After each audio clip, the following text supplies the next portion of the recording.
bandeko babone ya YouTube oyo tozali ko présenter mission oyo topesi bino mbote na kombo na Yesu. Pour beaucoup plus d'informations, émission na biso ezali la santé et la nature. La santé et la nature. Tokolinga d'abord ko définir o ezali santé, pour définir o ezali nature, pour que mutu nyonso azala imprégné na oyo tolingi koloba awa. Émission na biso ezali kotambusama na pasteur Dr Daniel Archip oyo azali moko na ba praticien ya médecine alternative, médecine complémentaire ou médecine de plantes, tokoki kobenga pe médecine traditionnelle. Et c'est depuis plusieurs années jusqu'ici nous avons totalisé 23 ans d'exercice en médecine traditionnelle. Pasteur Dr Daniel Azali Mokambi, il y a Église Mission Universelle de Jésus-Christ pour la vérité en action, MIJVA. L'église est affiliée à la 44e communauté baptiste des fidèles en Afrique, donc Tozali, la Katia, SCC. Et en dehors de l'église, Nazali, médecin directeur général, il y a Centre médical santé et nature. Et Sika Oyobiso Tozami, Nazali, secrétaire général, il y a Conseil national des tradis praticiens au Congo. Donc, vous voyez que Tozali quand même na histoire, Tozali na expérience, Tozali na connaissance au Tokuki, Kokabola Nabino, par rapport à la maladie aux ezali kotongisa bino. Ndenge na otaki koloba, la santé c'est un état de bien-être complet. Ça c'est la définition au de l'Organisation mondiale de la santé, un état de bien-être complet. Donc ozala en bonne santé sur le plan psychologique, sur le plan physique, sur le plan mental, voire même sur le plan spirituel, parce que molimo ezotambusa nzoto, mais molimo efandaka na kati ya nzoto. Ça veut dire soki nzoto ezali perturbé, molimo na yo pe ekoki kozwa basekousse. Soki molimo eza perturbé, nzoto na yo pe ekoki koningana. Nature ezali oyo nyonso Nzambe akeli, c'est ce qui n'a pas connu la modification venant d'un homme. Par exemple, nzete ebotamaka yango moko ezana moto oyo abimisa yango te. Donc, et botami, et puis si ba fruit et colis, et biso, ba praticien médecine traditionnelle, tous allons consommer l'ango à l'état naturel. Lelo, na kolobela, ba hémorroïde, na katia, émission na biso, tobengi la santé et la nature. Hémorroïde, ezali inflammation de la canal anal ou inflammation de la voie anale à cause multiple. C'est-à-dire que voie anale nayo ezali infecté par plusieurs causes au coquille qu'on remarque des symptômes autoropesa awa ou eza kotalisa ke ozali na problème il y a hémorroïde. Pourquoi tu le vis ba cause eza multiple parce que mususu eyebani mususu pe eyebani te. Tout le monde a même bana mike oyo aza mokolo te abotami sika mais aza na problème ya hémorroïde.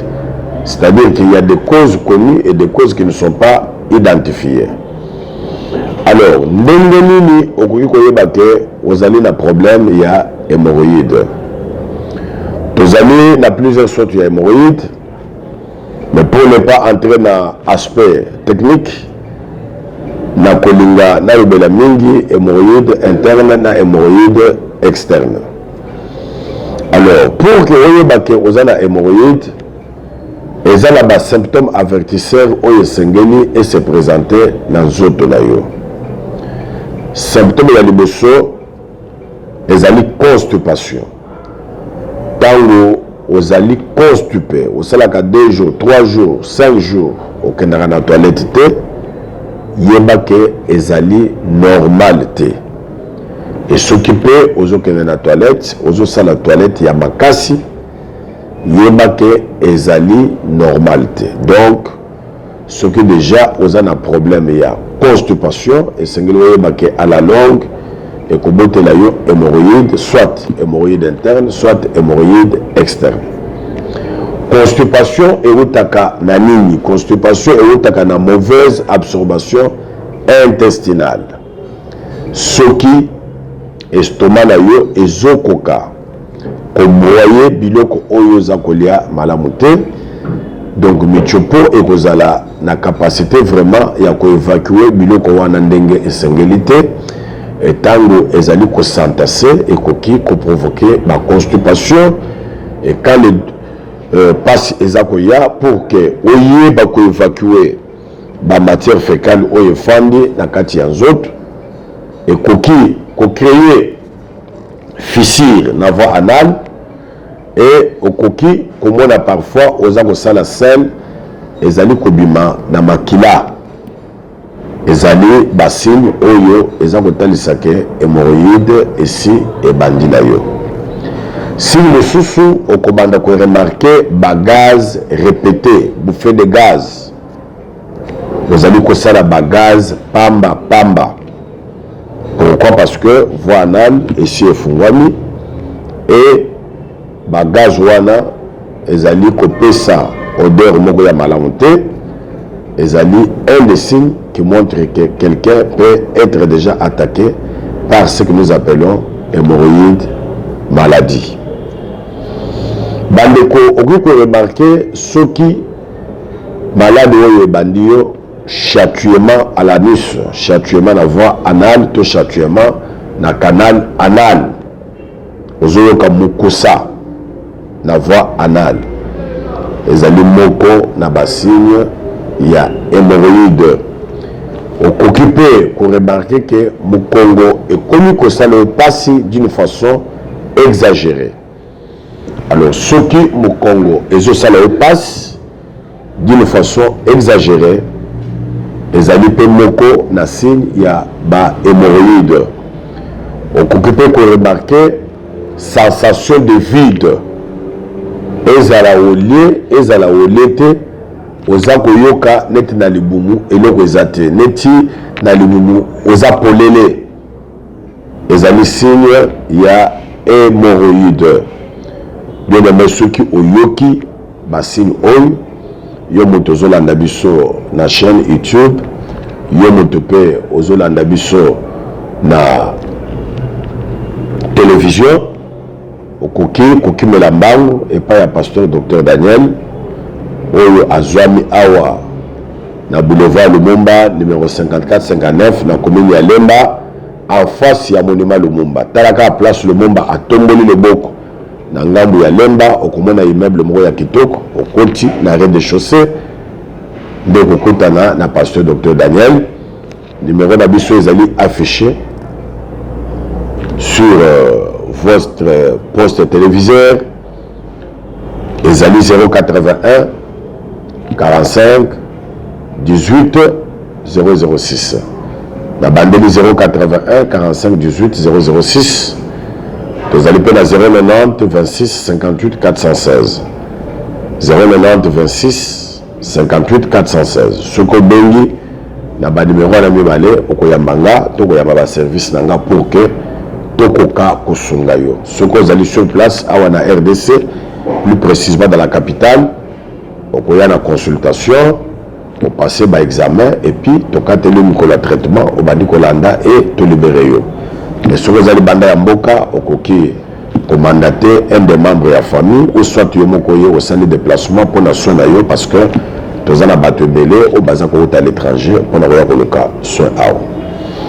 Si mosusu to symptôme avertisseur mosusu oyo ekoki ko révéler yo que oza na hémorroïde, ezali koyoka nzala d'une façon exagérée. Ezala olie mais ozoyoka kaka oza na nzala, wana ezali basigne ya hémorroïde. Alors hémorroïde eutaka na nini? Tolobaki, c'est une inflammation de la voie anale, ou inflammation ya canal anal, ou inflammation ya anus na yo. Pona bato mosusu motu nyonso oyo aza kosala mosala oyo eleki poids na ye neti bato oyo bamemaka bakilo bato oyo bamemaka biloko ya kilo bato oyo batravaka du matin au soir sans repos bato oyo bazalaka plus na position assise bato oyo bazalaka plus na volant kobanda ntongo ntina pokwa bato oyo bazalaka na bureau kobanda ntongo nti pokwa bato oyo bazokumba bamoto bato oyo bazali baporteur c'est-à-dire catégorie ya bato nyonso oyo omoni ke mosala ozosala ezali koleka poids na yo to résistance physique ya nzoto na yo yeba que vous êtes en train de vous détruire et prochainement okoki kokutana na problème oyo ya hémorroïde. Hémorroïde ezali kowuta pe na bato oyo batongolaka mingi toyebi na Congo toza na bikolo ebele ya des provinces oyo purge ezalaka vraiment moko na eloko oyo bango bazosalelaka mingi selon bacoutume na bango neti soki ozi province ya Équateur donc soki oyebi kotongola te c'est vraiment un problème parce que bango meme na pilipili batongolaka alors yebaka ntango ozali koforce voie anale lelo otongoli lelo otongoli suka voie anale ekozoka e ekozala infecté e ekoki komemela yo hémorroïde. Toza pe na bato oyo bakendaka kosala grand besoin au lieu d'utiliser papier hygiénique oyo ezali pepele azali soit koutiliser bapapier ya cahier to bapapier d'éducateur ekoki kozokisa yo e soki ozoki yeba ke okozala infecté et infection wana ekosala inflammation ya voie anale et ekoyeba kotungisa yo.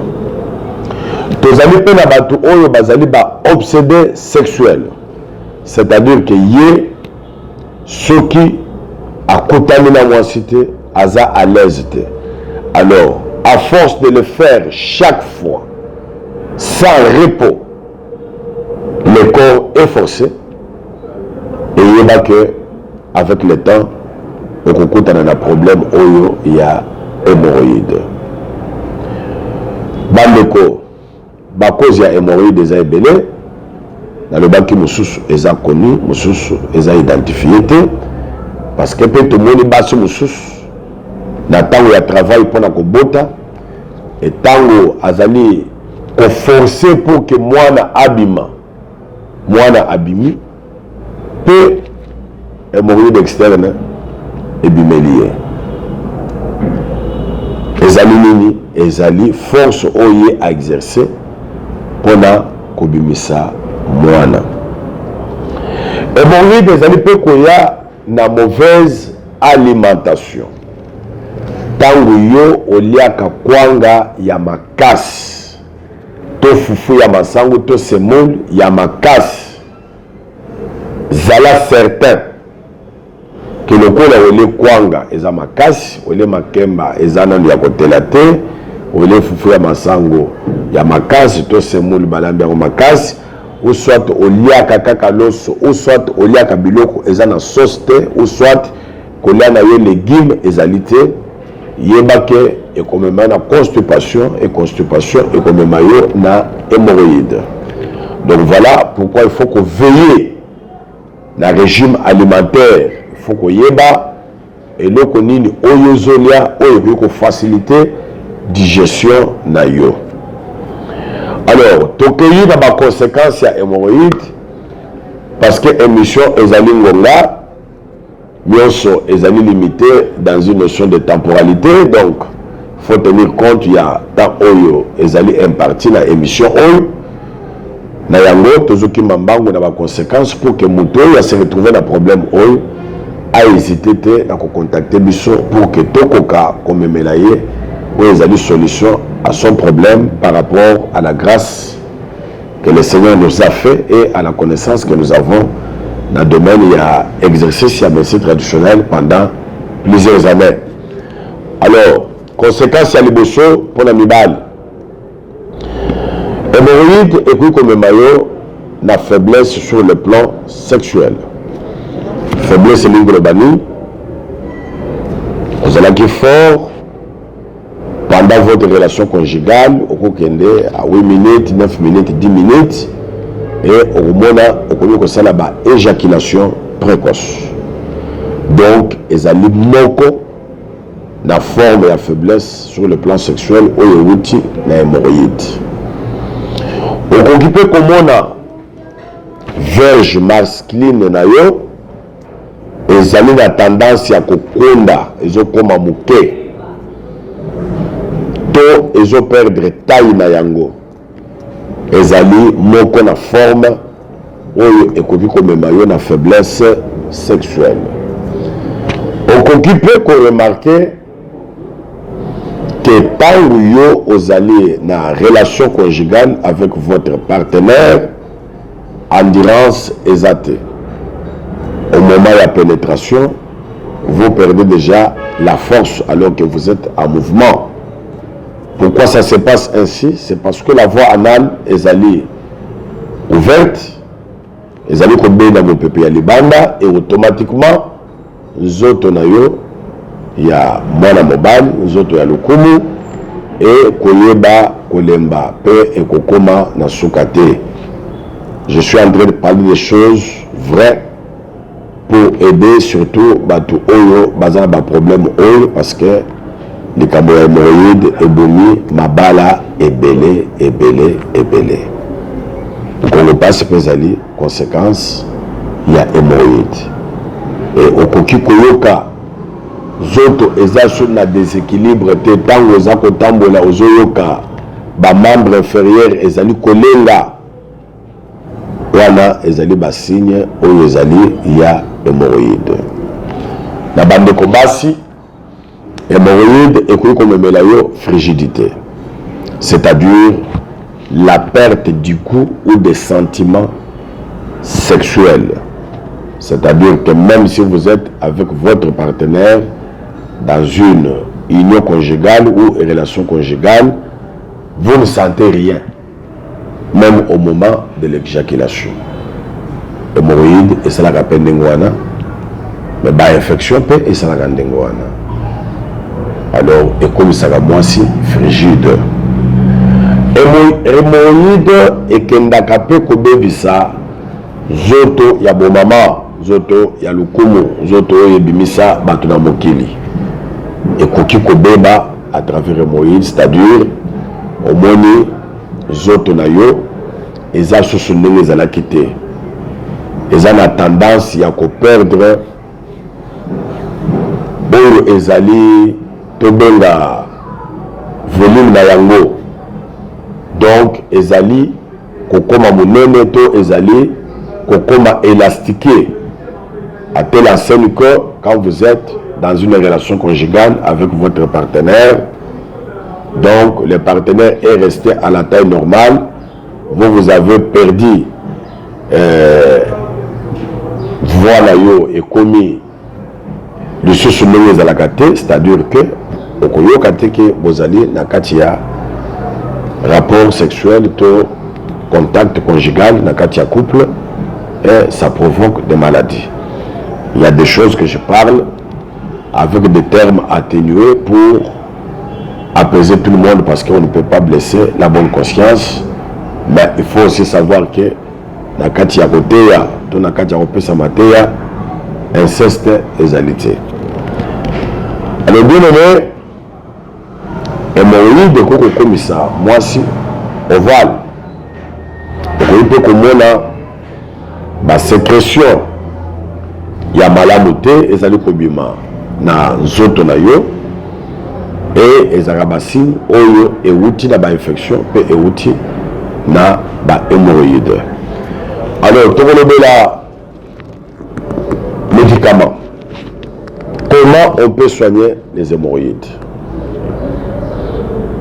Il est vrai que la plupart des personnes, les hommes ou les femmes qui souffrant de cette maladie, baza cause solution mingité na médecine occidentale. Na lobi te que baza solution te, na lobi que baza solution mingité. Et solution et yaka mingi na médecine traditionnelle Parce que la médecine traditionnelle reste naturelle. Elle a une efficacité étonnante pour apporter la santé de fer aux gens qui souffrent de cette maladie. Alors, biso awa na centre médical santé et nature, nous allons dans un service organisé. Premier service, ils allons service à phytothérapie. Nous allons couper ça par produit naturel, à l'état naturel, pour guérir les hémorroïdes maladies. Nous allons la hydrothérapie. Hydrothérapie, c'est le traitement par les mains.